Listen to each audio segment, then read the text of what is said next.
Good day. The ICAP Virtual Career Connections is pleased to present this career enhancement tool for your advancement. The topic of this session is Career Success Stories featuring the power of career versatility by Catherine Zaranis. We appreciate Catherine Zaranis for generously sharing her career stories for the benefit of many. Who is ICAP Professional Services and who is ICAP Virtual Career Connections?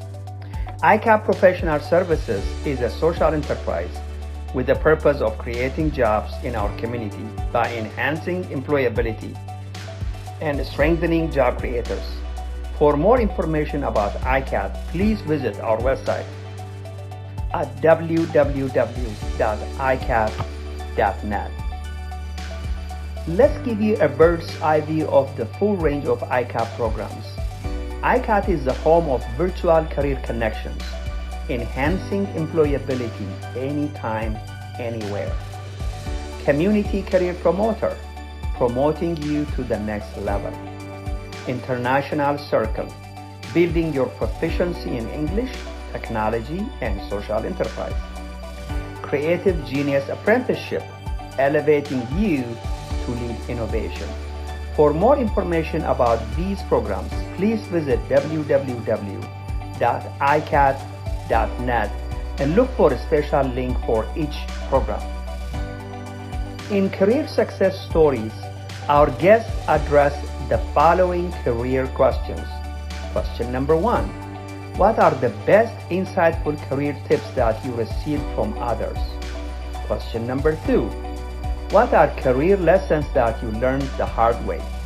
Question number 3. What are your career journey stages or milestones? Question number 4. What actions in the past led you to secure jobs? In other words, what did you do right to secure jobs in the past? Question number 5. What actions led you or contributed to your advancements, promotions, and pay raises? Question number 6. What advice would you give to your younger version? Question number 7. What are career-related questions for which you are still seeking answers? Enjoy the presentation. So today I have not prepared anything. I would like to use our time with our panelists today, whom I'm really excited interviewing. So without further ado, I'm going to take you to our panelist today. She has a different background. I get to interview a previous 3 guests before. So far, I haven't seen or I haven't met anyone with such a diverse background. She is an entrepreneur. She is a researcher. She is a designer. She's also an educator. She's a volunteer. She is a businesswoman. She wears many hats. She worked in the education sector like more than 2 decades. She served as a community trader for 24 years. She's also a former Olympian. She currently works on career leadership programs with her own practices. Everyone, please welcome Ms. Catherine Zaranis. I'm really sorry if I pronounced that wrong, Ms. Catherine. I hope you won't be offended. I would like to welcome you to introduce yourself before we get to the questions. And first off, thank you for being with us and being willing to share your stories. So Ms. Catherine, go ahead and introduce yourself, please. Oh, Fasil, thank you so much. It's wonderful to be with everyone online today and to share some of the success stories that I have had an opportunity to have others encourage me to live. And this experience today is one of those. This community that has been brought together is to help in sharing these stories. And so together we build this success as a group. I do have a very diverse background. When I'm invited to share it, I sometimes don't know how to tell the story because my career has been like a lattice. It hasn't been like a ladder. It has not been straight and linear. It has, zigzagged in many different ways. So I started right out of college as an education volunteer with the United States Peace Corps, and I served my tour of duty in Romania for 2 years, teaching future leaders communication skills. And then I went on to serve as a financial commodities trader, as you shared. So I worked in financial services in a corporate environment for 5 years. And from that, I trained for a spot on the Greek national softball team playing women's competitive fast pitch softball. It is like baseball, but the ball is larger, which led me to a career as a leadership developer. And I've been working with individuals and organizations in the public sector and in the private sector and in the education sector to develop their leaders and leadership development programs. And so it is my great pleasure to be able to share with you some of the things that I have learned along the way. Thank you very much, Ms. Catherine. That is really extraordinary and phenomenal. What a background. I've been participating on this event recently, which empowers like women, and then every time I get to meet a woman with like different success stories, like it really initiate me like to learn more and to really value your insight and career tips. With that, I will take you to our first question. So what are the best insightful career tips that you received from others? I have received many. And so I do think that the most important one, or the one that I'd like to start with, is embodied by a statement that Dr. Maya Angelou used to say often. She used to say, making a living is not the same as making a life. And for me, what that means is pursuing a career. And for me, a career is something that's meaningful and purposeful, but something that will also cover the bills. And a job for me is a task that we do just to cover the bills. So if you're going to build a life, right, and a life worth living, then I would encourage folks to build a career and not just be looking for a job. The other thing that has been shared with me, and it comes up every time, and it's one of those things when we're earlier in our career, we feel a little apprehensive, or if we're new to an area, we might feel a bit apprehensive, but it's to develop a professional network the way we all are doing online today. It is one of the most important things you can do, either to build a network or community around you, whether it be through professional associations, through school, or through volunteer opportunities. I know that my richest career success opportunities have come through a professional network. And so I emphasize it when I teach at the graduate level. I encourage, or I make it mandatory for my students to be engaged during the semester in a professional network of their choice, and to start early. And then I guess one of the most interesting bits of advice I received from one of my most beloved mentors and supervisors, and that was to set 2 professional goals each year, something that the industry needs, right? So something that may not be something I am so excited about, but I know that it's in high demand, or something of interest, or the universe is calling for it. And then another thing that I'm really passionate about or curious about. So at the beginning of the year, I usually set at least 2 professional goals. One that I think is a way to develop myself because it's something that is needed, and then something which is of personal interest to me. And I actually use a tool. Sometimes people ask me this, but this is something that can just be written in a journal. I use a technology that was introduced to me by this beloved supervisor and leader. I use a tool called MindJet, where you mind map these goals, and you start to create different ways in which you're going to realize those goals. So once I started to do this practice with this beloved supervisor and leader, I continued that practice each year of setting myself up with two goals each year. One that I thought was necessary, and then one that I thought was interesting. Great insight, Catherine. You talked about building a career that you're passionate about besides, looking for jobs that makes us financially independent. You also talked about developing professional networks. One follow-up question that I would like to ask is, you mentioned a little bit about your mentor. So we always talk about mentorship in these sessions.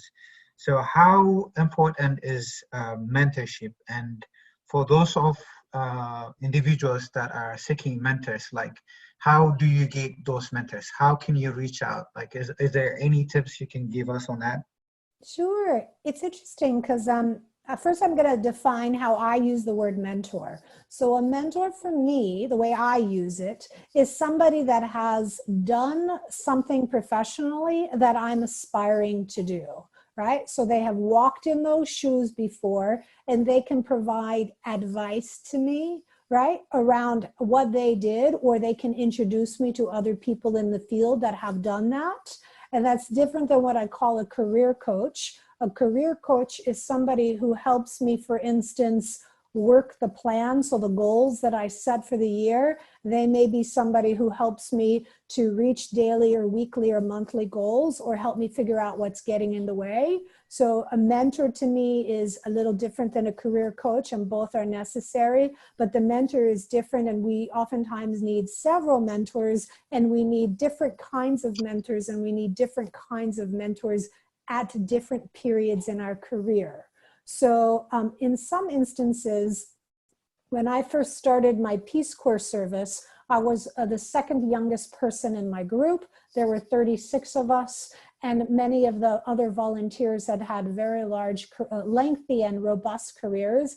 And I had no idea that the people that were serving with me in a volunteer capacity would be able to mentor me. So volunteering in setting up yourself in an area that is of interest to you, and volunteering is a great way to meet potential mentors. And I can share with you the one I met several in the Peace Corps. One happened to be my supervisor, who is still a mentor today, 25 years later.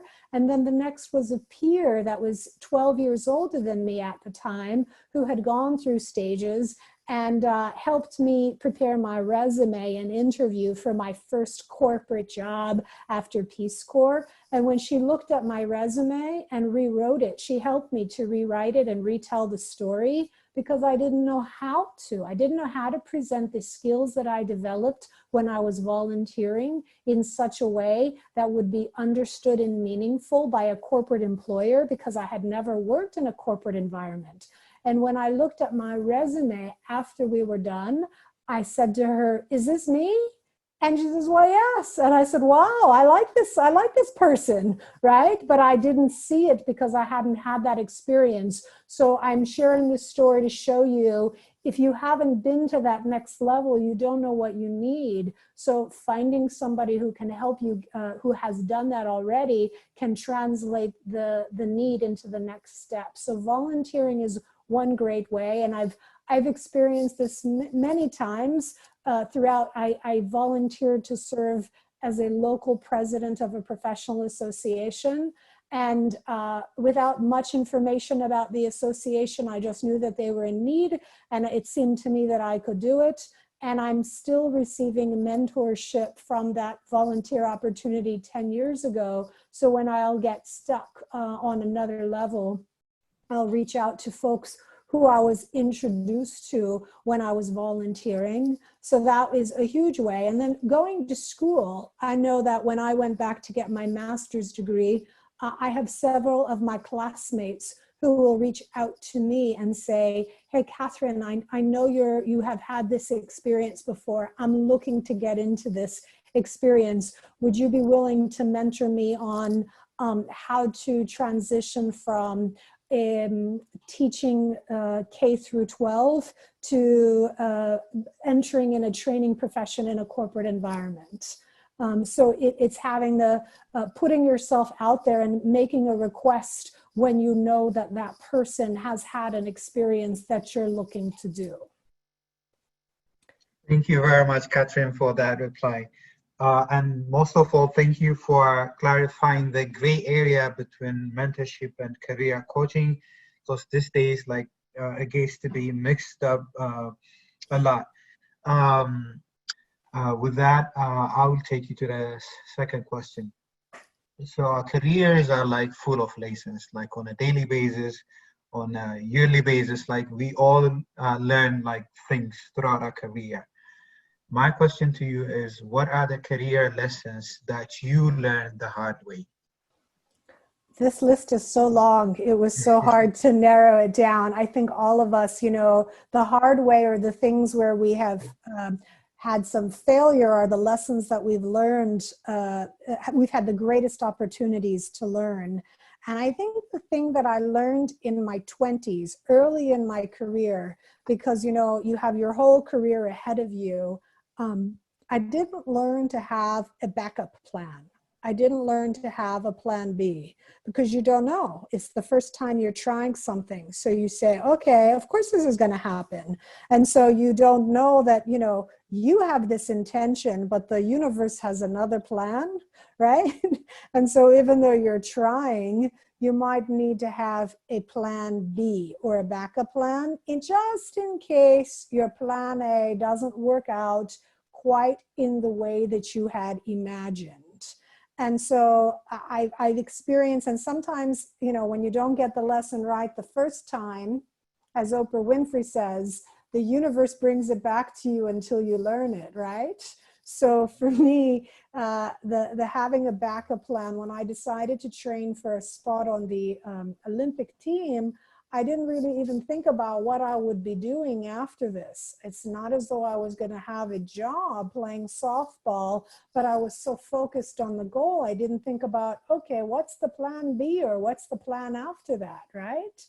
And so I managed to figure it out, but the road was bumpier, because I either didn't think a few steps ahead, or I didn't have a backup plan. And so each time, because I have started lots of businesses, I've started 5 businesses, I have learned that to always have a contingency or a backup plan, because it may not go exactly the way you were imagining the first time. I think we touched on the other one, so it's not a surprise. The not having mentors at each stage of development was also a lesson that I learned early, right? And I took for granted early in my career that I had mentors, that I didn't think, because I've done so many different things, as I shared in my career. I was an education volunteer in the government, then I was a financial trader, then I was an athlete, and then I became a professor and a business person, and I needed different kinds of mentors. I couldn't go back to the same people each time. They did not have those experiences. And so it was knowing that I needed to constantly cultivate those relationships and have the courage to reach out and ask people for help and endorsement. So having that recognition. And then this last one seems obvious, and it may be commonsensical, but it's not common practice. The last thing is identifying my strengths and building a career around my strengths. Right? So really recognizing what I'm really, really good at. That sort of comes naturally to me. And then building a career at, so that it feels as though you're not really working. You're just really using the gifts that you've been given.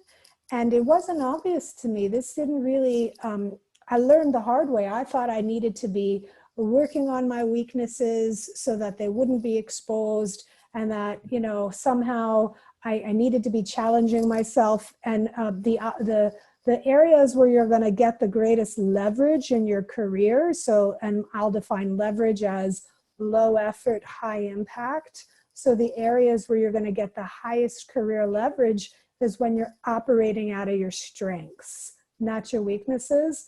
And so owning them and being proud of them and recognizing them and putting those to work. I learned the hard way that I needed to do that earlier in my career. Those are amazing lessons. I would like to ask you a follow-up question on that. So I always I like to add this question because like not enough space is not given to it. So we tend to focus on like lessons that we learn throughout our career time, right?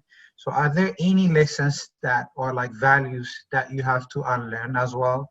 I am full of, I won't say full of, but like I have like things that I learned through my society or like culture, which might not benefit me like in my career field. So at times like it's also about like unlearning those values as well. So are there like any similar things in your career stories, Ms. Catherine? It's interesting that you should ask the unlearning piece because when I think about at what point in the beginning of your career, you're really focusing really a lot on learning how to think for yourself and do things on your own. And then as you've developed some experience and you've gotten some proficiency, and then you're looking to move to another level, sometimes you need to learn new things. And then sometimes you need to, as you said, unlearn or overlearn. So sometimes it's not unlearning it, but it's layering something on top of that and not realizing that you can use what you've learned, but you need to layer it with something else in order to be able to get to the next level. So for me, it was interesting. I needed to do that when I hit mid-career. I really realized I was stuck doing the same thing over and over again, right? And I wasn't going anywhere. And so in that instance, I actually discovered that I needed to go back to school, and I got a master's degree in instructional design, systems design, because I was using all of the skills that I had learned in the Peace Corps, which were great, but they were a foot in the door, but they were not going to help me grow and go to the next level. So I still use the tools, as I talk about overlearn, I still use the tools that I had learned in the Peace Corps, but I had to layer them with more knowledge and experience at a higher level. So then it's being intentional. And I had a series of informational interviews that were set up by my mentor, because at the time I thought I wanted to go down a particular path. And after I had those interviews at the time, for instance, I was trying to decide whether to get an executive coaching certificate program from Georgetown University or to go to UMBC and get a master's degree in instructional design. And so I was told to speak to people in both industries and to ask them, you know, what a career looked like, how many people did it, how in demand it was at that age, at that point in my life.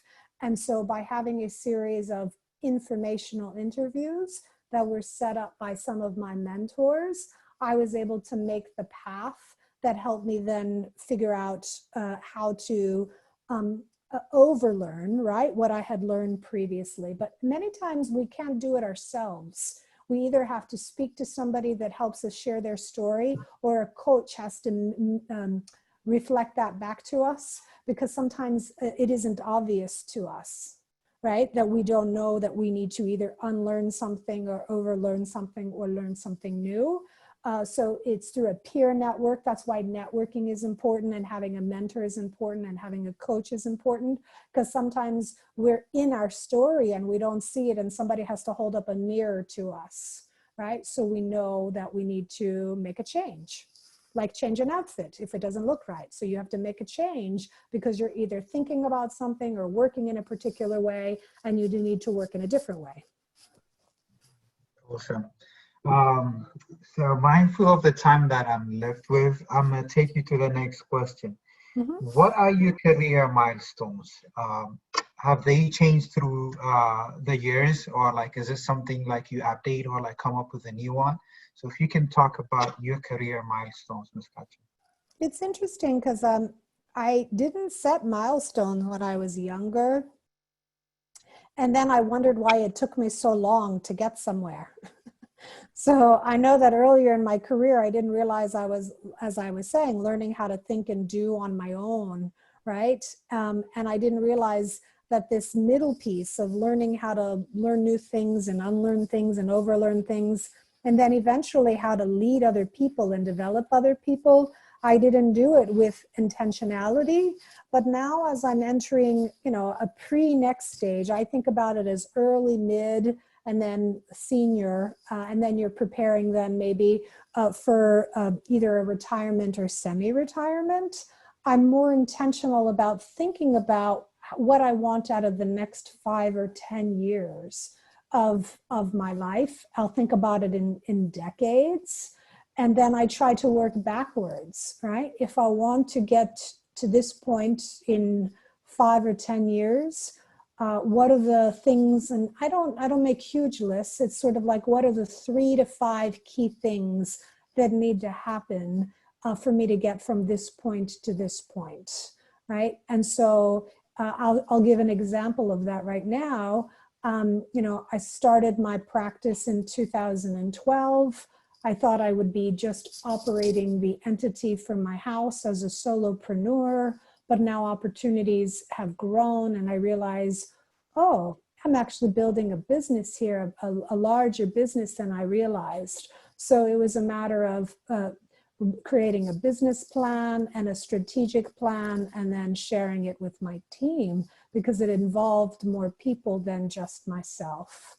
Another way to ask yourself this question would be, okay, at the end of 10 years, what do I want to remember about the last 10 years professionally? What are the key points if you're trying to think of the milestones? And then also if you're trying to figure out how you're showing up, what do I want other people to say about me when I'm done with that period and I've moved on, right? Because if you're developing other people and inspiring and helping other people, you're leading other people, what are the things that you want other people to say about you? So next question. I think this helps like a lot of people because like there are like a lot of different insights on this question. So it says, what actions led you to secure jobs? Like if you can walk us through those actions. So I guess the first thing I would start off by saying, and this is some of the same themes we've talked about before, is that it's an ongoing thing. It's not an event. If you wait to say, and now I'm going to start my job search, right? Then you're going to be jumping from job to job without the development of a career. But if you start, I think the first thing that Gabe had, we've been talking about this informational interview. I just want to explain a little bit about what an informational interview is and how it's different from a job interview. So informational interviews are a terrific way to secure a job. So let me describe to you what an informational interview is. It's when you ask to speak to people in the field that you're looking to get into, and you create a time bound. I like to speak to you for 15 to 20 minutes or 20 to 30 minutes, and then you honor that time. And then you have scripted a series of questions where you're asking that person, how do you get into this field? What does a day in the life look like that? What kind of experience or knowledge is needed to get into this? What is the pay at the beginning of the career, middle career, end of career? So you're just, and you're not putting any pressure on the receiver because you're not asking for a job. You're asking them to share information about their career with you. And as you get more information, you can ask them to then, you can offer to them what you're looking for and then see if they're able to introduce you to somebody who is doing that thing. So you can have a conversation with that person. And this is how it can lead to a job, because you're not asking for a job, you're asking for people to share information, which then gives you information and then helps you to narrow a job. And so that informational interviews are a terrific way to secure jobs. I talked about this, about the networking events. I got my first job. Actually, I got my first 2 jobs from career fairs. One of them was a career fair at my college. And then after Peace Corps, I went to a career fair that I had learned about in the paper and now would be online. And I met with a recruiter, and it was through that career fair. So not being afraid to get out there. And I know there are virtual career fairs, so where people are looking for employees, right? You want to find yourself and you want to feel comfortable sharing your story. And if you've done your informational interviews before, you are more prepared because you know more about the industry than just the one job that you're looking for.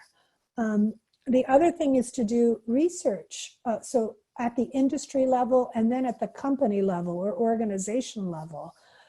It's to know information about what is going on in the organization that you're looking to apply and work for, so that you can link your skills and abilities not just to the job, but to where the organization is going and needing. So therefore, you know if you will be able to grow within the organization beyond just that first job. And then it's the other things we've talked about, you know, working with your coach and mentor as a guide, the volunteer. And this other one that I'm going to share is what came for me mid-level. And that was not being afraid to innovate. So the thing that has helped me to secure jobs is to not be afraid to do something and that other people haven't done before. Because then when you talk about it, you don't actually have to go looking for the job. The jobs come to you because people know that you are the person that does it the best. Let's go with the next question. Before we go to the next question, I cannot help like asking this question, Catherine. Might not be career relevant, but can you spend the next 2 or 3 minutes sharing us your Olympics experience? Like I grew up like watching Olympics, different Olympics. Being an Ethiopian, you know, like we really love like running and like other Olympic sports. Please like walk us through your Olympic experience for the next 2 or 3 minutes. I can do that, sure. So I grew up playing fast pitch softball. I played in middle school. I played in high school. I played on a junior Olympic team in high school. You know, I'm first generation Greek American, so nobody in my immediate family played sport. And I'm also the first person in my family to go to college. And so my family did not really want me playing sport. They wanted me to be more focused on academics because they saw that I had academic potential. And I also had a really intense drive. And so I was recruited by coaches who said this young woman will work really hard. So I was always the first player on the field and the last player to leave. And so coaches would recommend me to other coaches where I found myself playing on a junior Olympic team.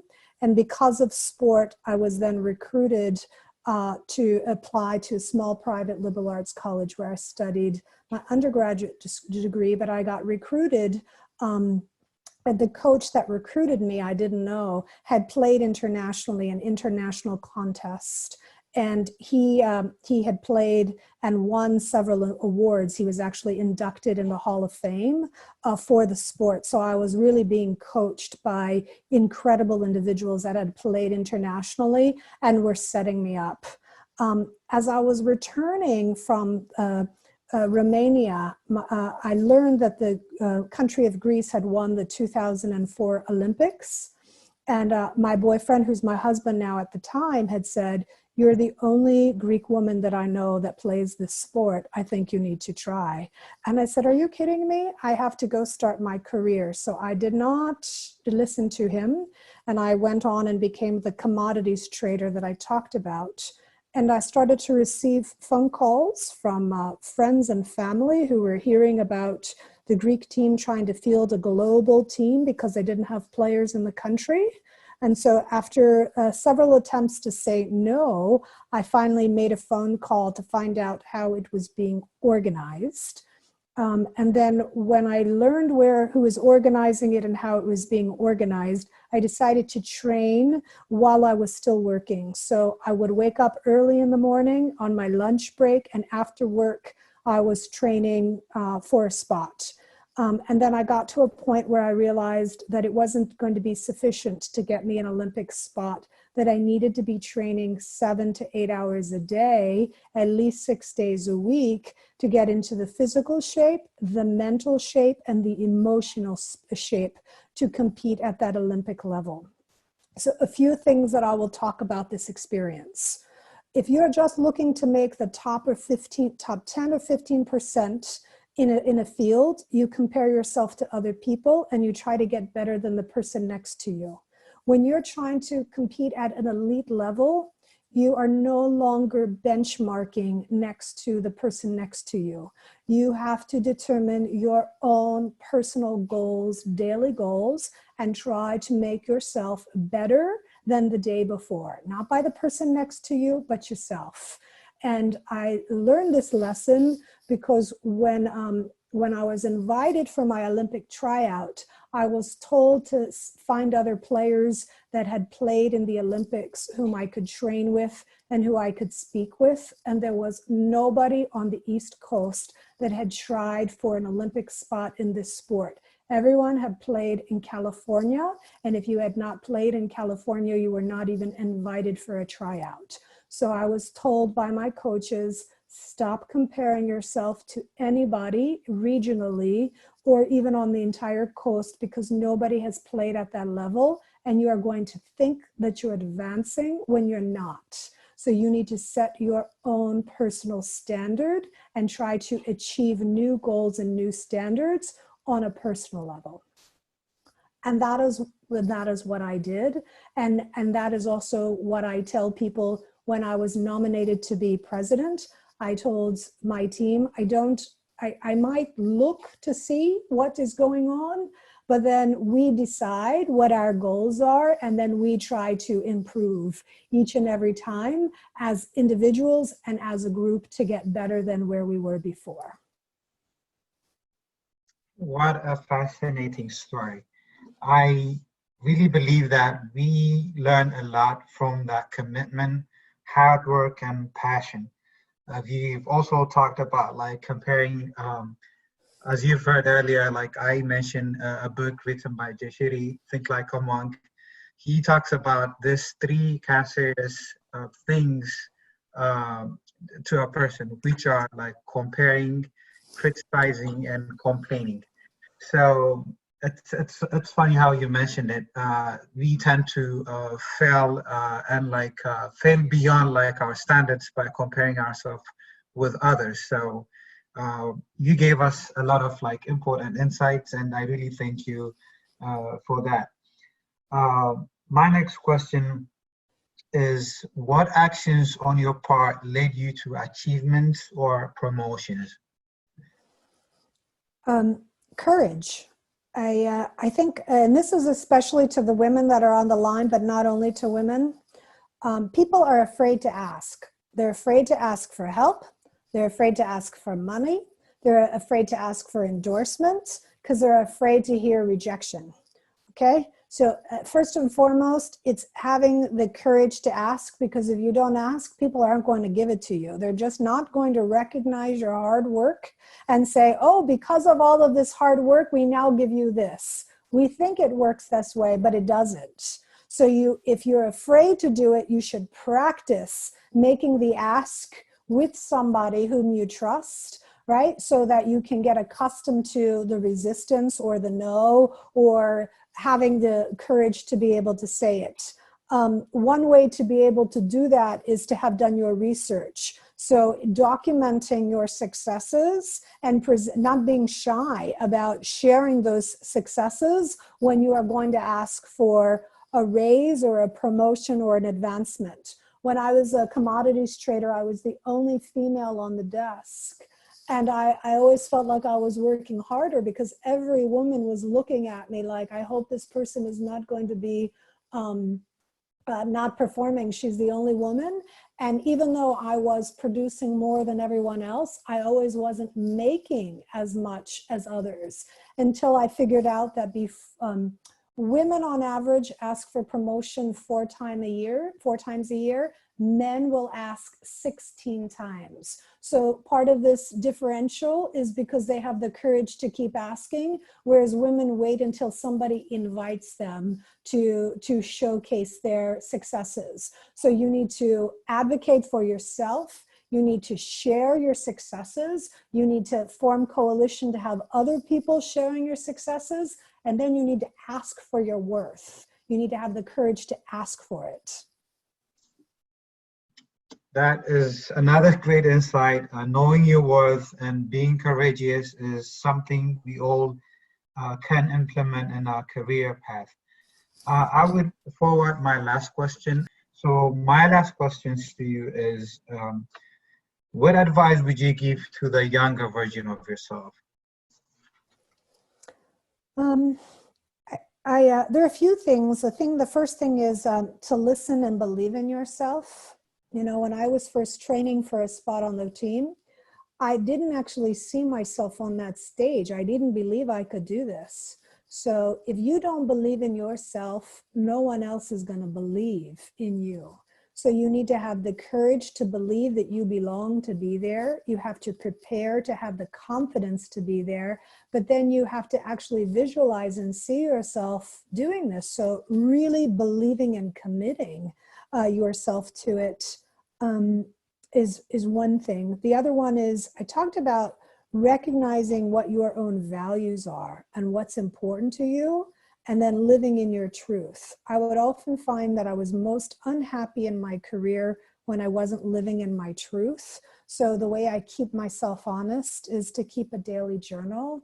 And I would just tell my younger version of myself, keep journaling. It's going to be really helpful to you later in life. Thank you very much. I really enjoyed our session. I hope we get to see you with the next few sessions as well.